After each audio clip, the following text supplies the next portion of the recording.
ఒరేయ్, motor on చేస్తుండా, నీళ్ళు వస్తుందా లేదో చూడరా. వస్తున్నాయి, ఇప్పుడు రాలే. గవర్నమెంట్ వాళ్ళు హార్టికల్చర్ కింద మామిడి మొక్కలు ఇస్తే నాటుకుండా, నీళ్లు లేక ఒక సంవత్సరం పాటు బిందుతో మోసుకుండా, బోరేస్తే ఒట్టి దుమ్ము. ఏమో ఇంకో బోర్ వేద్దామని ఒకదానికొకటి 6 బోర్లు వేయించుకుంటే ఒక బోర్లో ఏమో నీళ్లు కొంచెం పడినాయి. అది కూడా 2 నిమిషాలు వస్తాయి. ఆ 2 నిమిషాల్లోనూ ఒక చెట్టుకు నీళ్లు అందుతున్నాయి, ఇంకో చెట్టుకు అందలేదు. అందిన చెట్టు ఏమో కలకలా ఉంది, నీళ్లు అందని చెట్టు ఎండిపోతూ ఉంది. ఒకటే నెలలోనే 6 బోర్లు వేయించుకొని అప్పులు పాలైనాం.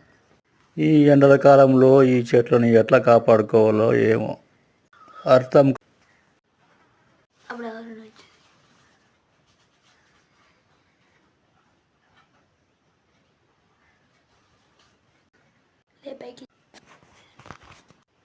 లే బైకి లే, ఇంటికి పోయి అన్నం తినొద్దాను రా. బాధపడి లాభం లేదు. దేవుడు ఒక దారి ఊసేసినాడంటే ఇంకో దారి తెరిచే ఉంటాడు. అంతవరకు ఓపికతో ఉందాం. వీలైతే ఇద్దరం కలిసి బిందెతో నీళ్ళు వద్దాం, అంతేగాని బాధపడి లాభం లేదు. సరేనా? ఏమో